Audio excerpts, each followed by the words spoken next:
ഒരു restaurant സ്റ്റൈലിലുള്ള fried rice ഒന്ന് ഉണ്ടാക്കിയാലോ? അപ്പോൾ നമുക്ക് ആവശ്യമായിട്ടുള്ള വെജിറ്റബിൾസ് കട്ട് ചെയ്യുക. ഞാനതിലേക്ക് എടുത്തിട്ടുള്ളത് ക്യാരറ്റ്, ഉള്ളിപ്പൂവ്, അതേപോലെ സെലറി, പിന്നെ ക്യാപ്സിക്കം കേട്ടോ. ക്യാപ്സിക്കം നമുക്ക് 3 കളർ എടുക്കാൻ എനിക്ക് ഒന്നേ കിട്ടുള്ളൂ, അപ്പോൾ ഞാൻ ഒന്നേ എടുത്തിട്ടുള്ളൂ. പിന്നെ ചിക്കൻ ആദ്യം ഒന്ന് ഫ്രൈ ആക്കണം കേട്ടോ റൈസൊക്കെയുള്ള. അത് കുറച്ച് സോയാ സോസും ഉപ്പും വെച്ചിട്ടൊന്ന് ആദ്യം മാഗ്നേറ്റ് ചെയ്ത് ഒരു അരമണിക്കൂർ വെക്കുക, ചെറിയ പീസാക്കിയിട്ട്. എന്നിട്ടത് സൺഫ്ലവർ ഓയിലിട്ടിട്ടൊന്ന് ഫ്രൈ ആക്കുക. അത് ഫ്രൈ ആക്കി കഴിഞ്ഞിട്ട് ആ പാത്രത്തിൽ തന്നെ നമ്മൾ കുറച്ചും കൂടി സൺഫ്ലവർ ഓയിൽ ഒഴിച്ചിട്ട് ഒരു കിലോ റൈസ് ആട്ടോ എടുത്തിട്ടുള്ളത്. 4 എഗ്ഗ് എടുത്തിട്ടുള്ള കേട്ടോ. ആ 4 എഗ്ഗ് കുറച്ച് കുരുമുളക് പൊടി, കുറച്ച് ഉപ്പിട്ടിട്ട് സൺഫ്ലവർ ഓയിലിൽ നല്ലോണം ചിക്കി എടുക്കണം കേട്ടോ. നല്ലോണം ചിക്കി എടുക്കണം കേട്ടോ. വേറെ വേറെ സെപ്പറേറ്റ് ആയി എടുക്കണം. പിന്നെ അത് മാറ്റി വെച്ചിട്ട് നമ്മൾ ചോറ് ഉണ്ടാക്കാൻ എടുക്കുന്ന പാത്രത്തിലേക്ക് കുറച്ച് സൺഫ്ലവർ ഓയിൽ ഒഴിച്ച് കൊടുക്കുക.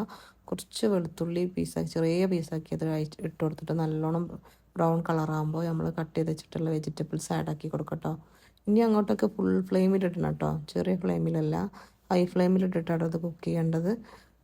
അപ്പോൾ ചെറിയ ഫ്ലെയിമിലിട്ട് കഴിഞ്ഞാൽ നമ്മളെ വെജിറ്റബിൾസ് എല്ലാം കുക്കായി പോകും, നമുക്ക് അതിൻ്റെ ആവശ്യമില്ല. ഇത് പച്ചക്കറി ഇതിലിട്ട് കൊടുത്തിട്ട് പിന്നെ അതിലേക്ക് 2 മാഗി ക്യൂബ്സ് ഇട്ട് കൊടുക്കുക. പിന്നീട് നമ്മൾ ഫ്രൈ ആക്കി വെച്ചിട്ടുണ്ടായിരുന്ന ചിക്കന് ചെറിയ ചെറിയ പീസാക്കിയിട്ട് അയക്കിട്ട് കൊടുക്കുക. നിങ്ങൾക്ക് ഫ്രൈ ആക്കുമ്പോൾ തന്നെ ചെറിയ പീസാക്കണം എന്നുണ്ടെങ്കിൽ അപ്പോൾ തന്നെ ചെറിയ പീസാക്കിയിട്ട് ഫ്രൈ ആക്കിയാൽ മതി. ഞാൻ കുറച്ച് വലിയ വലിയ പീസ് എടുത്തിരുന്നത്, അപ്പോൾ അതൊക്കെ പീസാക്കിയിട്ട് അയക്കിട്ട് കൊടുത്തിട്ട് നല്ലോണം മിക്സ് ചെയ്യുക. പിന്നെ അതിലേക്ക് ആവശ്യമായിട്ടുള്ള കുരുമുളക് പൊടി ആഡ് ആക്കുന്നുണ്ട് കേട്ടോ. എൻ്റെ കയ്യിൽ ബ്ലാക്ക് കളറാണ് ഉണ്ടായിരുന്നത്. നിങ്ങളുടെ വൈറ്റ് പൗഡർ ഉണ്ടെങ്കിൽ, വൈറ്റ് കുരുമുളകിൻ്റെ പൗഡർ ഉണ്ടെങ്കിൽ അത് ചേർത്ത് കൊടുക്കാം കേട്ടോ. അതും അതിൻ്റെ കൂടെ നല്ലോണം മിക്സ് ആക്കിയിട്ട് പിന്നെ നമുക്ക് ഇതിലേക്ക് കുറച്ച് സോയ സോസ് ചേർത്ത് കൊടുക്കണം കേട്ടോ. ഒരു 2 സ്പൂൺ സോയ സോസ് ചേർത്തിട്ടുണ്ട്. പിന്നെ കുറച്ച് ചില്ലി സോസ് ഉണ്ടല്ലോ, അത് ചേർത്ത് കൊടുക്കുക. അത് നിർബന്ധമല്ല കേട്ടോ, ഉണ്ടെന്നുണ്ടെങ്കിൽ ചേർത്താൽ മതി കേട്ടോ. എൻ്റെ കയ്യിലുണ്ടായപ്പോൾ ജസ്റ്റ് ഒന്ന് ചേർത്തതാണ്. നമ്മൾ ചിക്കി വെച്ചിട്ടുണ്ടായിരുന്ന എഗ്ഗ് ഇതിലേക്ക് ചേർത്ത് കൊടുക്കുക. ഇനി നമ്മൾ റൈസ് ആദ്യം വേവിച്ചേക്കണം കേട്ടോ. ഇതിൻ്റെ 2 മണിക്കൂർ മുന്നെങ്കിലും റൈസ് ഒന്ന് വേവിച്ച് മാറ്റിയേക്കണം, ചൂടാറണം. അപ്പോൾ അത് സാധാരണ വെള്ളത്തിൽ ഉപ്പും സൺഫ്ലവർ ഓയിലും ഇട്ടിട്ട് അതിൽ ഫുൾ വേവാക്കണ്ട, ഒരു 3/4 വേവിന്ന് കുറച്ചും കൂടി ആയിട്ട് അത് നമ്മൾ വേറെ പാത്രത്തിൽ ഒഴിച്ച് മാറ്റിയേക്കണം കേട്ടോ, ചൂടാറാൻ വേണ്ടിയിട്ട്. ഇനി ഇതിലൊക്കെ ഇട്ടിട്ട് നല്ലോണം മിക്സ് ചെയ്യാം കേട്ടോ.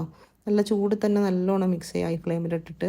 പിന്നെ ഞാൻ സലറി ഇതിലേക്ക് ലാസ്റ്റ് ചേർത്ത് കൊടുക്കാം കേട്ടോ. അതിട്ടിട്ട് നല്ലോണം മിക്സ് ചെയ്തതല്ലേ നമ്മൾ ഫ്രൈഡ് റൈസ് റെഡി ആയിട്ടുണ്ട്.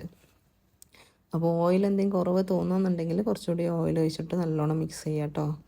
അപ്പോൾ ഇത്രയേ ഉള്ളൂ. റെസ്റ്റോറൻറ്റിൽ നിന്ന് കിട്ടുന്ന അതേ ടേസ്റ്റിൽ നമുക്ക് വീട്ടിലുണ്ടാക്കാം കേട്ടോ. എല്ലാവർക്കും ഇഷ്ടമുള്ള റൈസാണല്ലോ ഈ ഫ്രൈഡ് റൈസ്. അപ്പോൾ ഉണ്ടാക്കാൻ അത്ര വലിയ പണിയൊന്നുമില്ല, കുറേ സാധനത്തിൻ്റെ ആവശ്യമില്ല കേട്ടോ. അപ്പോൾ റേഷങ്ങൾ ഉണ്ടാക്കിയിട്ട് ഇഷ്ടമായാലും സബ്സ്ക്രൈബ് ചെയ്യുക, ലൈക്ക് ചെയ്യുക. ഓക്കെ.